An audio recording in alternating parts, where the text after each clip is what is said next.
Good morning mga kabiyahe. So nandito tayo sa NAIA Terminal 3 at lilipad po tayo papuntang Panglao, Bohol. Boarding time natin starts at 9:20 at wala pa, based dun sa ating itinerary is wala pa akong nakikitang anong gate dito sa Cebu Pacific.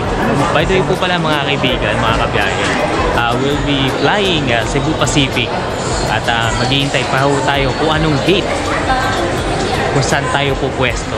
Ayan, kasama ho ang aking pamilya. Ayan si Tiffany. Ayan, medyo maaga-aga pa at maaga ho tayo umalis ng bahay dahil kasi iniiwasan ho natin yung traffic. Sa EDSA is medyo build up na po yung traffic, kaya maaga ho tayo umalis. Kaya ngayon maghihintay na lang po tayo ng boarding gate at wala pa po tayong nakikita. Ayan, based dito sa announcement. Ayan, wala pa. Sama lang po kayo at pupunta ulit tayo ng Panglao, Bohol.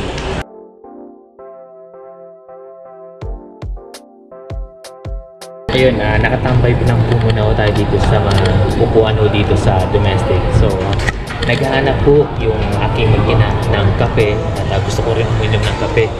Ngayon, wala pang announcement kung anong boarding gate po tayo papasok at currently 8 o'clock na pala ng umaga at kapansin-pansin rin dito sa domestic is konti lang yung mga tao at ayun, okay lang smooth naman po dito sa domestic at sobrang konti ng tao at yan, maya hahanapin ko na po yung boarding gate at lilipad na po tayo papuntang Bohol. Ayan, dumating na ang aking brewed coffee. Ayan, so ito ang view natin dito sa Manila Domestic.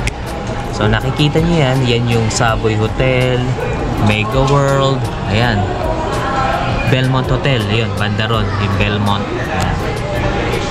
Ayan, ang laki ng parking dito. This is a very short vacation po with the fam. 3 days 2 nights lang po kami sa Panglao, Bohol at nakapag-book na rin po kami ng hotel. Siguro mamaya sasabihin ko lang po sa inyo kung ano po yung hotel ng yung binook po namin. At yung last punta ho namin, actually mga kaibigan, this is our second time sa Panglao, Bohol. Yung una is last year, 2022. Month of August yun dahil kasi sinelebrate po ang aking birthday ho doon.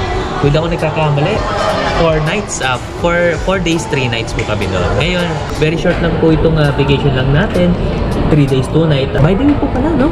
Sa Monday, this coming Monday, November 27, holiday din po pala. Ayan, na-announce na po yun. Dahil na-move po yung holiday, yung Bonifacio Day. Instead na November 30, dineclare na po ng November 27. Ayan. Wala pa. Kaka-check ko lang po yung flight po natin. Nakalagay po doon is to be announced pa. At sige, enjoy po muna namin yung drinks namin dito. Si Tiffany, ayan, umiinom ng chocolate drink. Ako naman, ito, brewed coffee. Ito ang flight natin mga kabiyahe, 5J617 Bohol. Ayan, to be announced pa. On time naman yung biyahe natin. Ayan.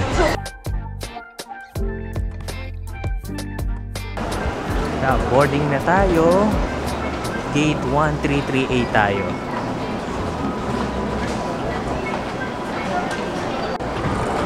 Ayun, sa baba pala ang 133A.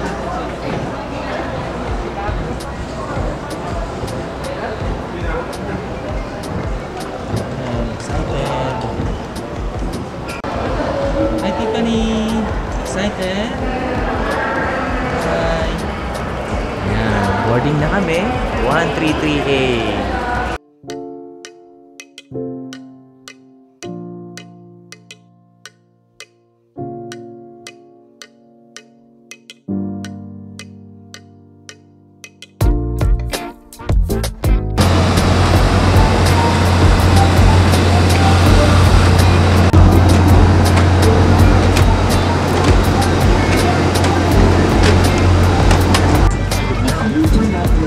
Perform the functions described So magkahiwalay kami ng seats ni Mrs. tsaka ni Tiffany. So ako napalayo, 23A ako ngayon. Nasa window seat. So sila, nandun sila sa bandang unahan.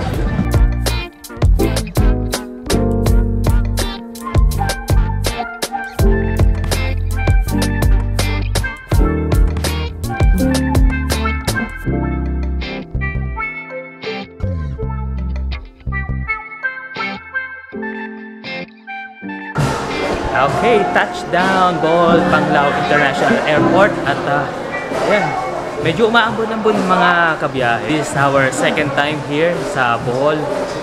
Very exciting kahit 3 days 2 nights lang. Very short lang po yung vacation pero susulitin po natin. Grabe itong Bohol Panglao International Airport. Napakaganda talaga. Sobrang modern at maaliwalas. Then, ayun na. Nakikita ko na yung bag natin. Ayun, nakuha agad namin yung nakuha agad nila yung bagahe. Ayan. Bilis See? Tama yan. Yes, sa atin yan. Pinapabasa ko sa Ha? Pinapabasa. Okay. Sige. So, pa-exit na tayo mga kabiyahe. So, doon ang exit. Ayan. Parang konti lang no? Ha? Parang konti lang. Konti lang, di nga po lang. Konti lang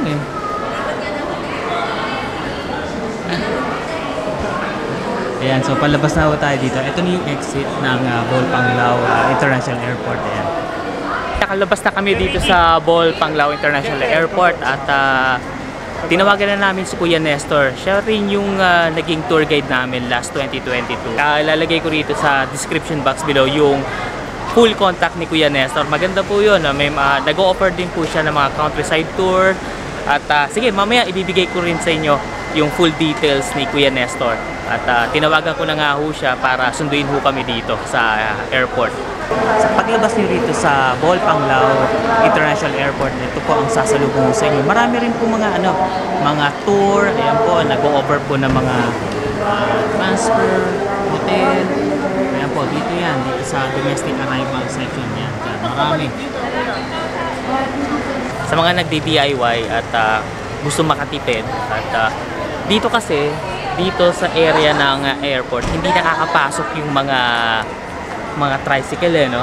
So ang gagawin is maglalakad ho kayo dun palabas ng airport at dun po kayo mag-aabang ng mga trike para maihatid kayo sa resort. Pero dito kasi sa loob ng airport, hindi makakapasok po yung mga tuktok kaya hanggang dun lang sila sa labas. Yung nga lang, kapag marami kayong dala, yan, make sure makapag bago kayo dumating dito, meron na dapat kayong mga airport transfer, hotel transfer. Sa sitwasyon ho namin, may dala ho kaming maleta at may bata at napakainit pa. Kaya medyo maglalakad ka palabas. Kaya baka hindi kayanin ng bata at marami kayong dala. Mas better magkaroon kayo ng contact or mag-hire na lang po kayo ng mga hotel and airport transfer. Much better po yun.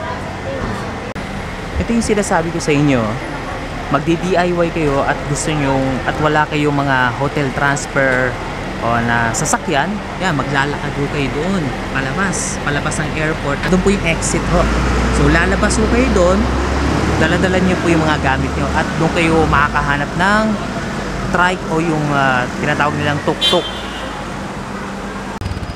Ayan, si Kuya Nestor, dumating na. Ayan.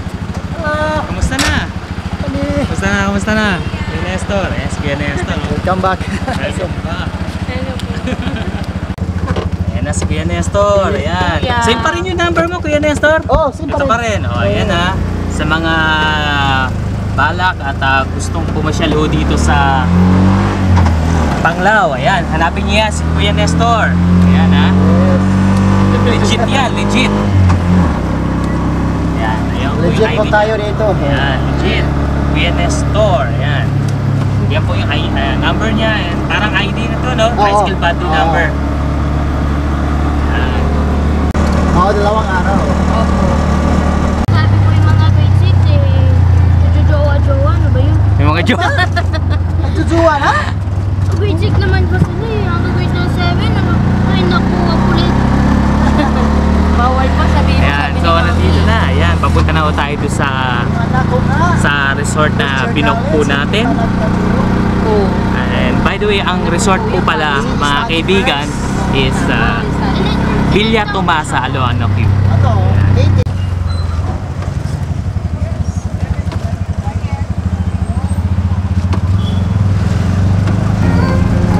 We're back home. Ito na.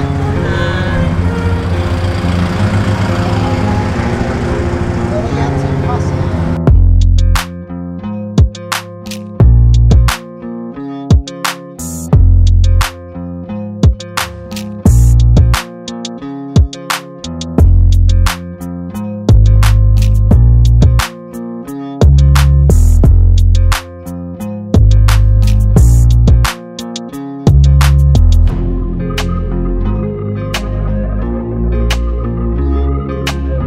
First impression dito sa Villa Tomasa.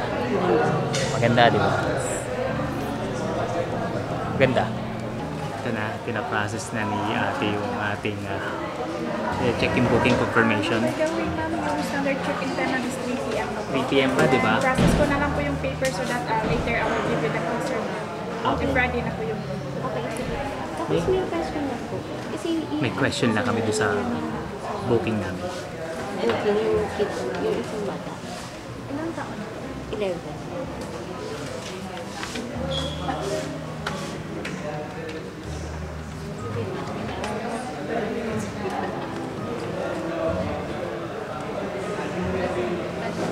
Kasi yung may book nila, 2 adults, pero dun sa nakalagay dito. Ano po ma'am, yung nabayaran niyo po is 2 adults lang po. Nag-add po nila 1,050 with breakfast po. Kasi yung 11 years old po considered adult na po siya. Okay. So yung 1,450 with breakfast na po. 1,450 na lang dadagdag natin. 150 na. Okay. Standard room. Charge 1,000, strictly no smoke inside the room.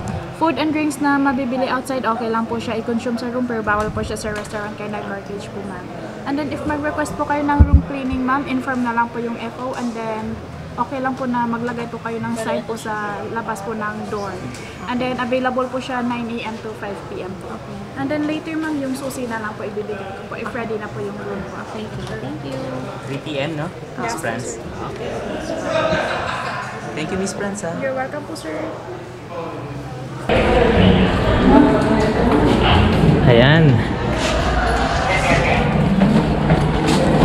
So, papunta na tayo sa ating room at pwede na tayo mag-check-in.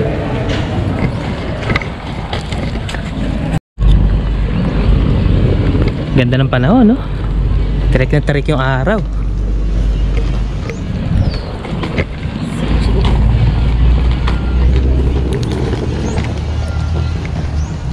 Ito na, papunta na tayo sa ating room. Ayan. By the way po pala, merong isang swimming pool dito sa taas at meron din tayong isang swimming pool dito sa baba ng Villa Tomasa, Aloanaque. Ayan. And yan po pala ang kanilang in-house restaurant. Ang pangalan po ng in-house restaurant po nila is Eteria. Ayan po.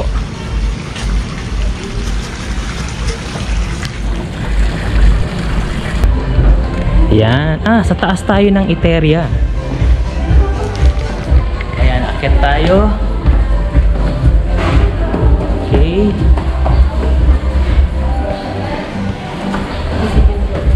Second.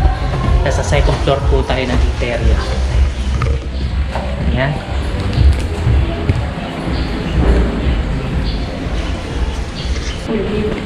Full view. Okay, check natin. Wow. Sige, pasok. Thank you. Thank you mga kuya. Thank you, thank you. Swans. Wow. Daddy, look all swans. Swan. Oo nga no, Miss Swan. Ayan. So, nandito na tayo sa standard room ng Villa Tomasa, Alona Q. Ayan mga kabiyahe, nandito na tayo sa ating standard room ng Villa Tomasa, Alona Q. So ito na, nakapasok na po tayo. Sige, dire-diretso na tayo. Mag-start na po tayo ng room tour. So dito pa lang pagpasok ng room, so ito ang kanilang closet area. So nilagyan na namin yung mga gamit namin dito. Ayan, mga gamit. Meron din tayong safety deposit box. Ayan, meron din tayong mga hangers. Ayan. Dito sa side. Ayan, dito sa baba, ito na yata yung mini fridge nila. Ayan. Ayan, oops. Oh, yan yung fridge. Boy ba? Hindi. I think boy. Hindi, patay. Then meron din silang mga complimentary na kape. Ayan, coffee mate, sugar. Ayan. Baso. Ayan, meron tayong libreng dalawang mineral water. Pero bumili na rin kami ng 1 litrong mineral water din. Just in case.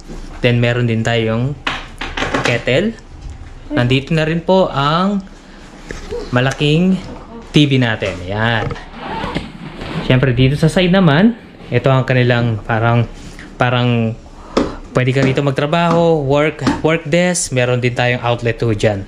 So meron din tayong vanity mirror o salamin. Ito pagkalaki-laki. Siyempre meron din tayong salamin ho dito para mag-check ng OOTD nyo. Yan. Full size mirror din po ito. Then meron din tayong couch o upuan. Meron din tayong lamesa rin dito. Ito, may mga gamit na rin tayo dito. Gamit ni Tiffany.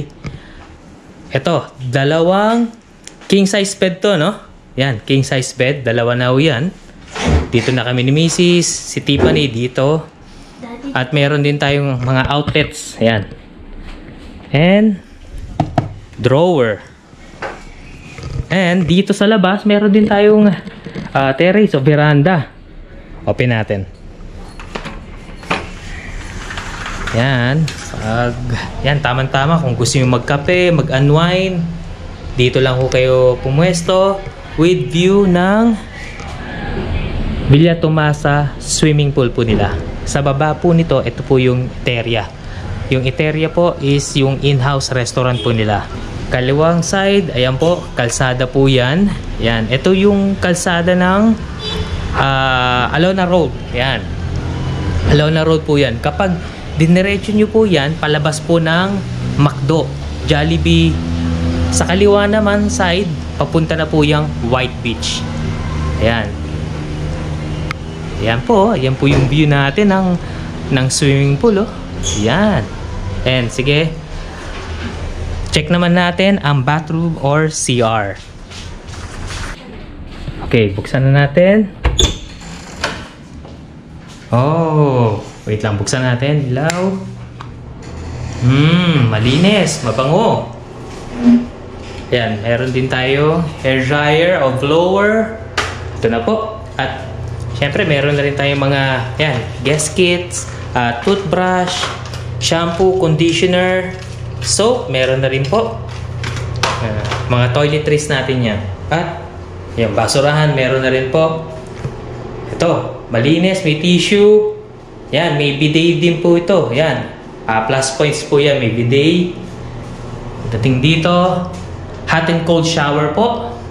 Ayan, meron. Oh, ayos Okay, ang linis. Malinis. At saka, malaki po yung shower area. In fairness, malaki. Malaki po yung space, maluwag. At po yung pintuan. Ayan. Okay. Sige, labas tayo. Ayan, malaki. Malaki po yung kwarto at ayos, sulit po yung nakuha nating room po rito sa Villa Tomasa, Alona Q. Meron po siyang partial view ng swimming pool po. At sa baba po nito, ang kanilang in-house restaurant na Eteria. And bago ko po makalimutan mga kabiyahe, itong room po namin is kasama na rin po ang breakfast. Yung breakfast po nila dito sa in-house restaurant sa Eteria is buffet breakfast po. Siguro mga kaibigan, maya-maya pupuntahan na po natin yung Alona White Sand Beach. Diyan lang po pagbaba. Medyo magpapahinga lang po muna kaming konti at medyo tirik rin po yung araw dito sa Panglao. Kanina medyo umulan pagbaba namin doon sa airport. Ngayon, gumanda na po yung panahon at sobrang blessed po. Nabigyan po tayo ng magandang panahon po dito sa Panglao, Bohol. Ayan mga kaibigan, pupuntahan na po natin ang famous White Sand Beach dito po sa Alona. Ayan. Alona White Sand Beach. Ayan. Babaho tayo.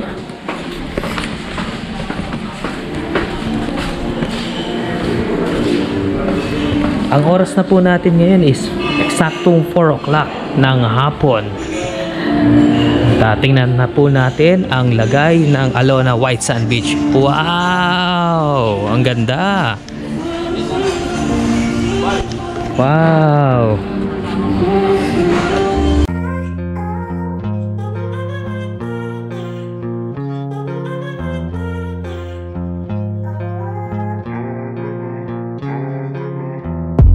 Wow, ito na nga ang famous Alona White Sand Beach dito po sa Panglao, Bohol. Wow, ang ganda. Ang ganda talaga, oh. Wow. Wow, ang ganda talaga ng Alona, oh. Ang ganda talaga ng Panglao. Grabe. Ayan, oh. Wow.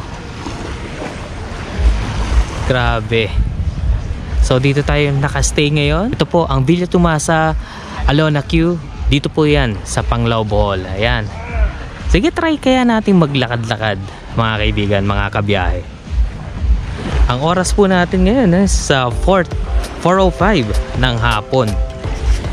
Wow, ang ganda, no? So ayan, makikita nyo rito Alona Q. Ayan po, White Beach. Ayan, nakalagay ho dito.